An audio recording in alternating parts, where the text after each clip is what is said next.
Good afternoon. Hope everybody had a good lunch. I am still Peter Goodman. I write about the global economy for the New York Times. Long ago, I was based in China for 6 years for the Washington Post right after China entered the WTO. And it seems absurd to have to come up with a justification to talk about China in the context of a conversation about global manufacturing.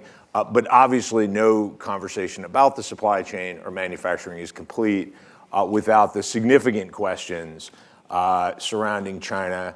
I think we'll get into this in our conversation, but China has gone from a giant exporter of every conceivable kind of good to a leading exporter of uncertainty in the global economy, which is a new position. And I think as we try to understand the implications for the supply chain in a geopolitical context, we have to grapple with some of these uncertainties. I have the pleasure of having this conversation with Huang, a professor at MIT's Sloan School of Management, where he holds the Epic Foundation Professorship of Global Economics and Management. He's the author of 11 books. You heard that right, 11 books in both English and Chinese. His book, The Rise and Fall of the East, How Exams, Autocracy, Stability, and Technology Brought China Success and Why They Might Lead to Its Decline, will be published this August from Yale University Press. So let's just get right into it, Dr. Huang. We hear a lot of conversation about so-called decoupling, as if the US and China are going their separate ways. Is there real evidence that this is happening? And if so, where do we see it? Yeah. Thank you, Peter.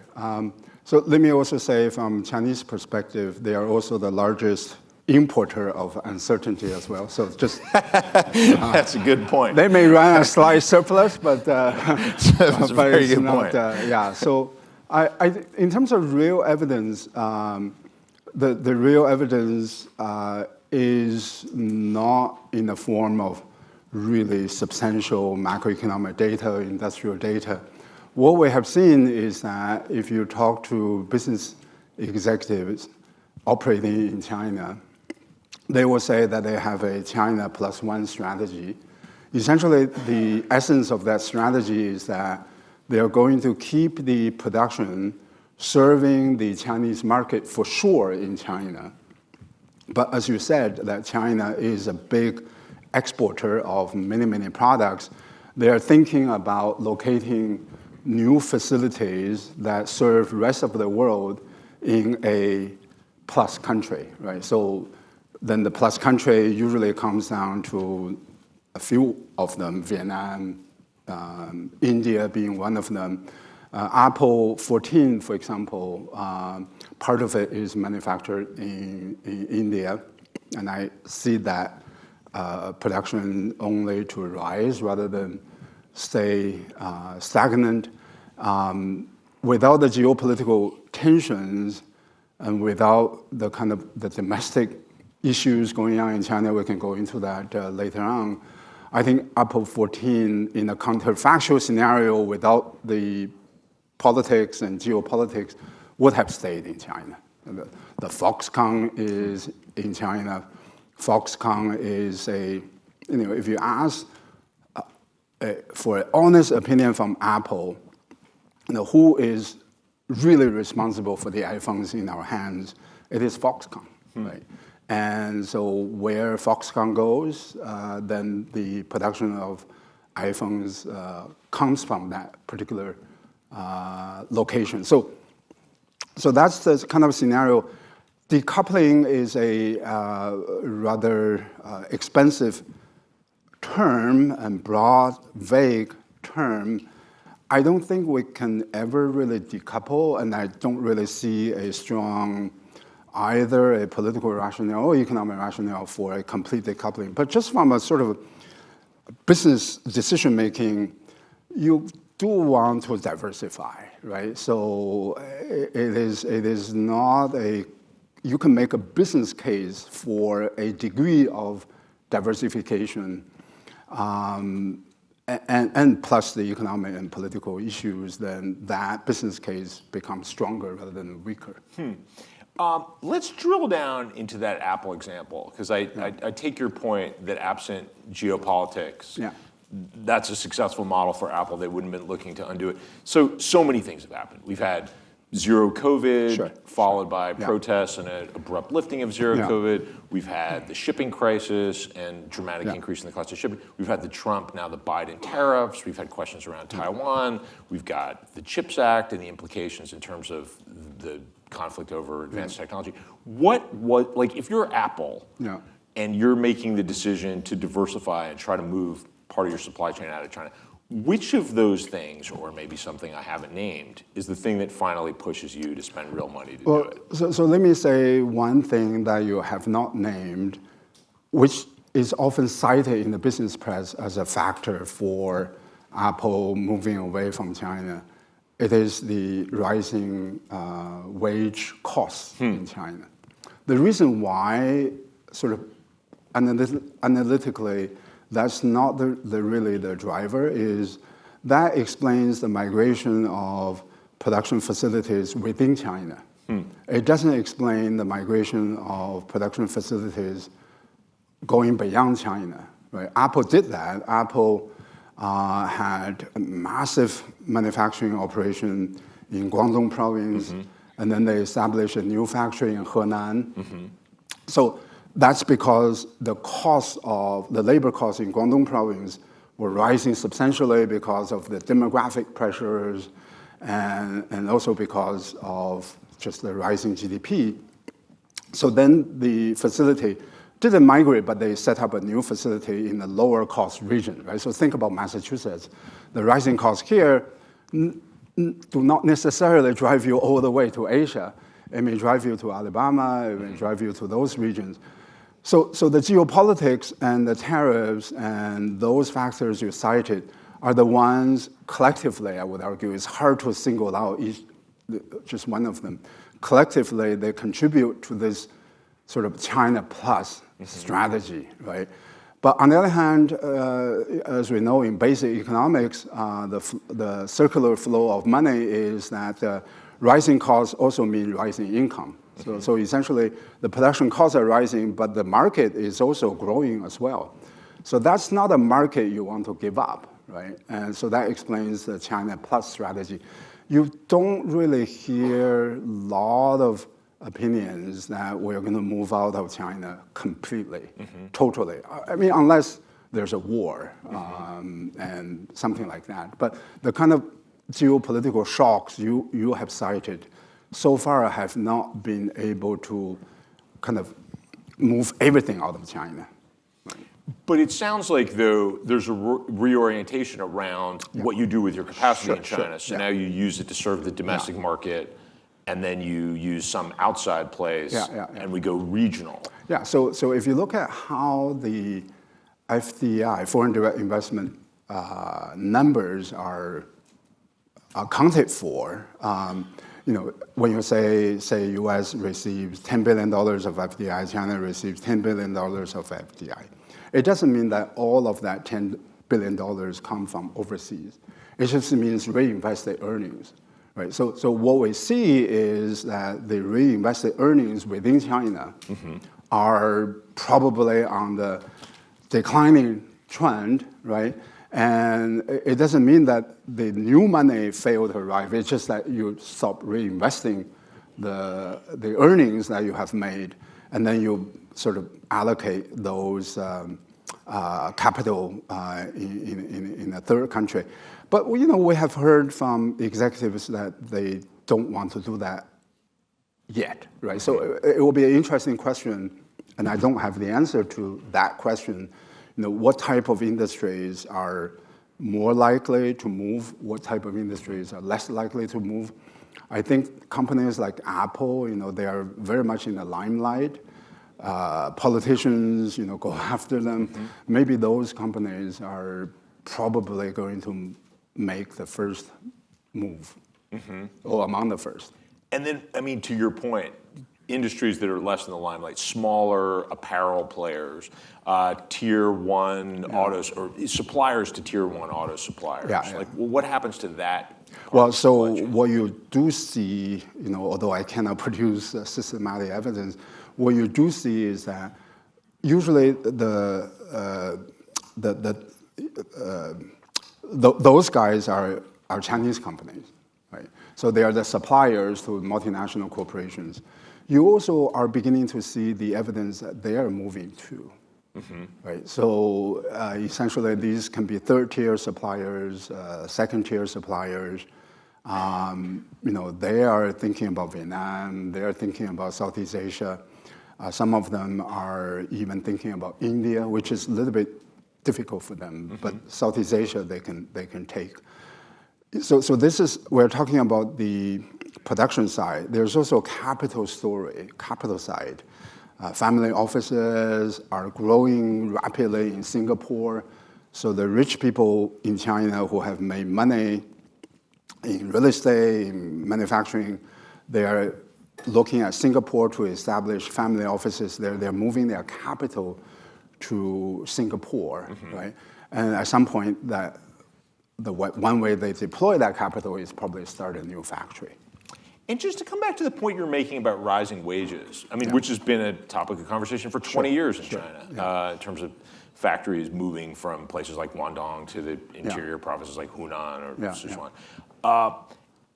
To what degree do we think that the American response to China's rise is responsible for the decoupling that we're discussing? I mean, it's in the margins, but if you look at the tariffs in particular, if you look at things like the CHIPS Act and the American Embrace of Industrial Strategy versus business conditions in China, oh, we can't get electricity, we're worried about our own supply chain, demographic changes are reducing the supply of labor. Which of those is a bigger driver of change? So if we contrast China with the rest of East Asia, right, Japan, South Korea, Taiwan, Hong Kong, and Singapore, those are, in terms of population, in terms of geography, those are much smaller than China. One advantage a large country has, a continental-sized country has, such as the United States, is that you can have a variety of cost structures, industries. You can have Shanghai competing with New York on finance. You can have Shenzhen competing with Silicon Valley on high tech. But you can also have a lot of interior regions that compete with other developing countries, right? So my point is that the economic factors, purely economic factors, such as rising costs, drove businesses away from Taiwan, from Japan, from South Korea, but not necessarily would drive them away from China because of the heterogeneity of the country, the large size of the country. So it has to be a factor or combination of factors that happen outside of the country, right? Then we're talking about tariffs, then we're talking about geopolitics, then we're talking about the tensions between the US and China. It is those factors that you cannot neutralize by moving from one region to another region within China, but you could kind of neutralize that risk by going to a third country. Like Vietnam. Like Vietnam or India. All right, so let's explore that in terms of what this means for China, the Chinese economy, China's living standards, and social stability. So if we assume that all of this stuff continues to develop gradually, we see a continued slowdown in foreign direct investment. We see China increasingly focused on domestic-led growth. Southeast Asia becoming to China what Latin America and the Caribbean is to the U.S. What are the implications for Chinese living standards? Is that a happy story? It's not a happy story. Why? There's no way it is a happy story.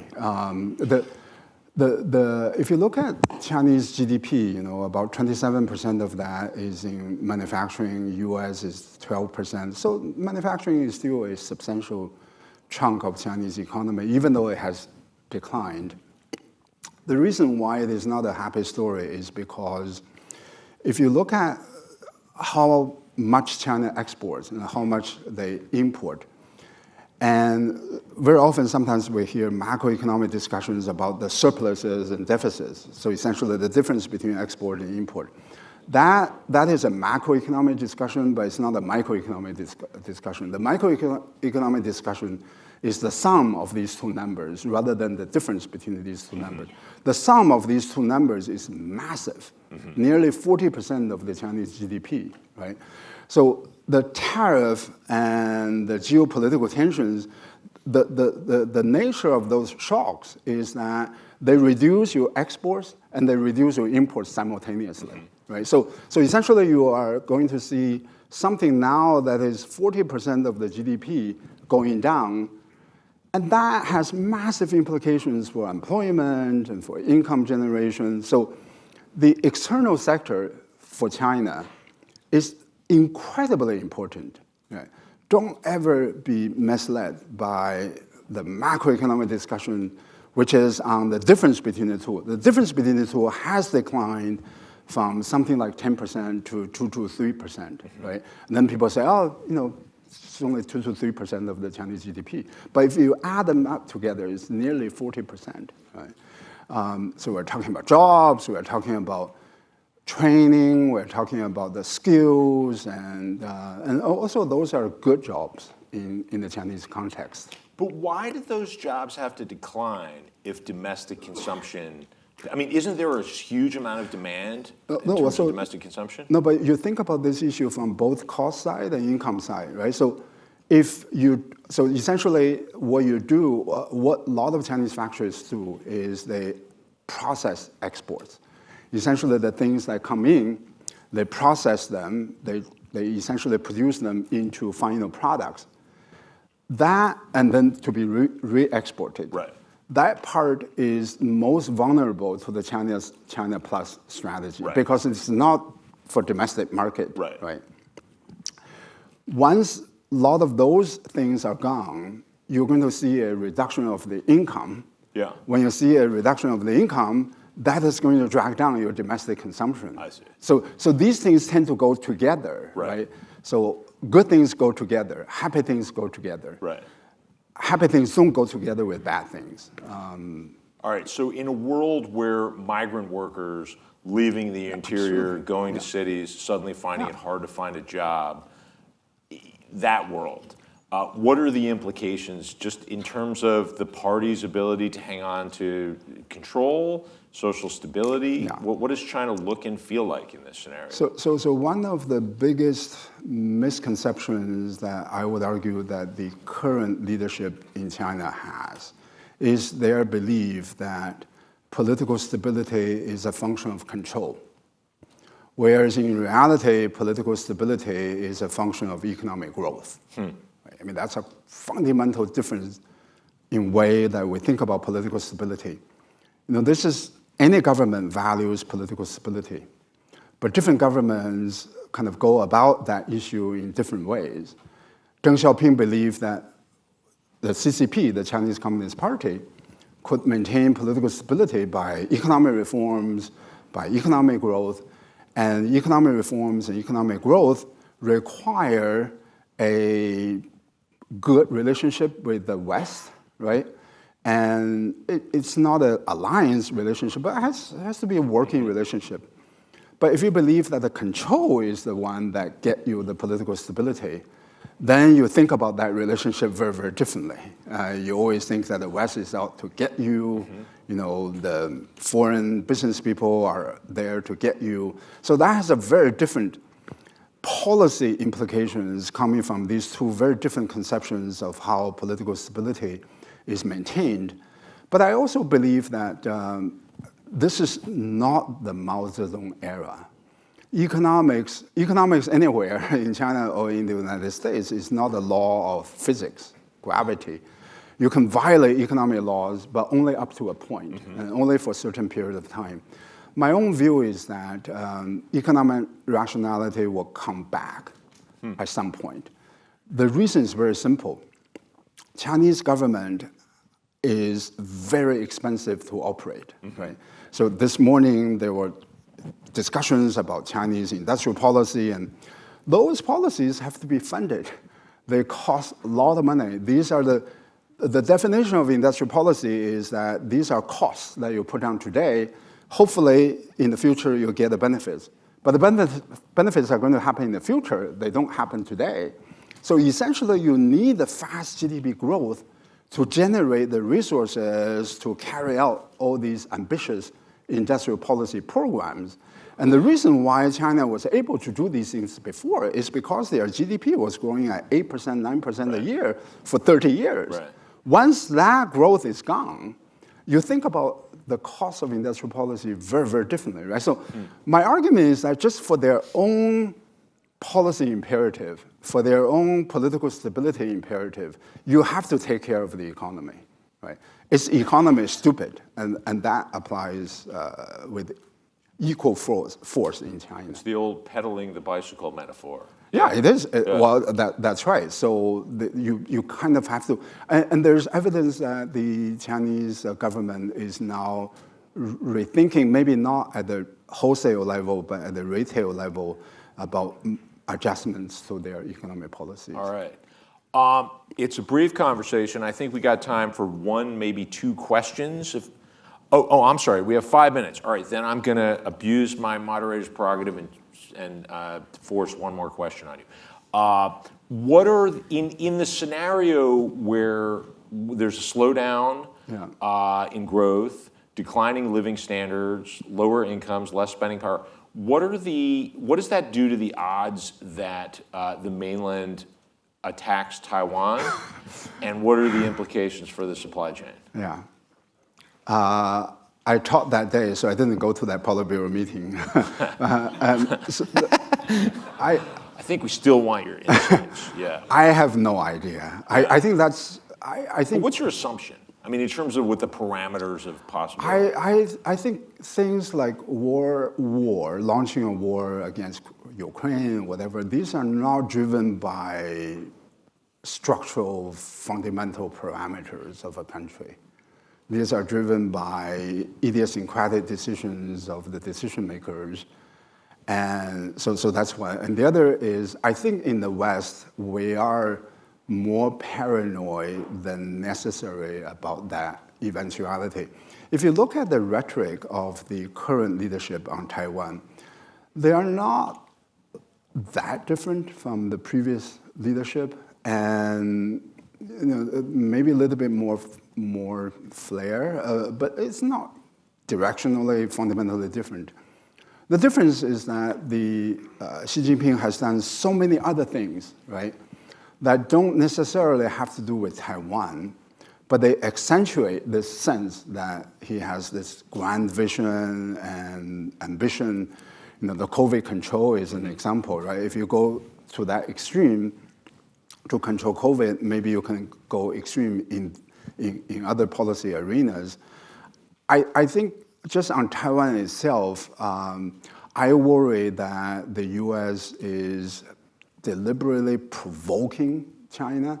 Right? Nancy Pelosi's visit to Taiwan, to me, that's just symbolic. It doesn't have any real meaning in terms of increasing national security of Taiwan, while unnecessarily provoking China on one of their core fundamental issues. The other thing I worry about is accidental war, right? So if both sides are doing military exercises near each other, you could end up with an accident, even without the intention. So I really think that it is the balloon, all these things. I really think that the U.S. should tone down its rhetoric on this issue. There are legitimate issues, human rights, and lots of other issues that we disagree with China. But on Taiwan, I just don't see it. I just don't see it that way. Yeah. Okay. Thanks for that. Question over here. Just a quick point on Taiwan, and I think you can probably hear me. So your point about points are all well taken, and thank you. But your point about the Chinese government being focused on more of a control philosophy would argue potentially that they would be more likely to want to invade Taiwan to have more control. I mean, if it was more about diplomacy, I would be less worried. And I agree with your tone down. I totally agree, but I still think it's a different point than if their philosophy is about control, this is the ultimate in control, right? Yeah, it is ultimate, but it's also a ultimate. The costs are also ultimate too, right? So crossing Taiwan Strait is not an easy thing, whereas going after the dissidents, the costs of that are much smaller than doing that. I think on international issues, face matters, credibility matters. The issue for us is, do we really need to provoke China, right, unnecessarily? That's where I draw the line. Other questions? We got time for one more, if anybody's got one. Yeah, please. Hey, fascinating discussion. Thank you. I'm curious, in light of what you were talking about around Taiwan, do you have a sense of what's the Chinese perspective of all of these American policies being manufactured in America and being so anti-China or xenophobic? Well, so I think there we can decouple, right? So it's just, I think to some extent it's a good economics to rebuild America, it's good politics to rebuild America. Do we really need the Taiwan rhetoric to rebuild America? I'm not so sure, right? So to me, that's another kind of unnecessary snap of Chinese face, right? I mean, China is a big country, second largest GDP in the world, and a lot of soldiers, and they have nuclear weapons, right? So we kind of need to put some thought and caution in the way that we approach the country. And China, economically speaking, and my own view on globalization is now we are trashing globalization. We're rewriting the history of globalization.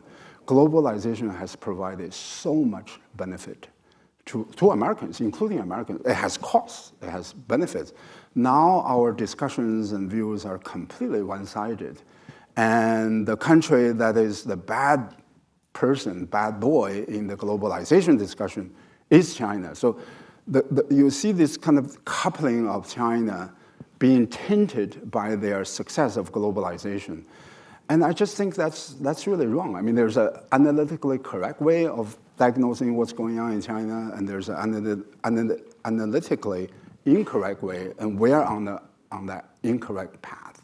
And that's very dangerous. I hear you. Unfortunately, we're out of time on a subject you could write 11 books about and talk about for many hours. Well, yeah. Anyway, thank you, Dr. Huang, Thank you for your insights.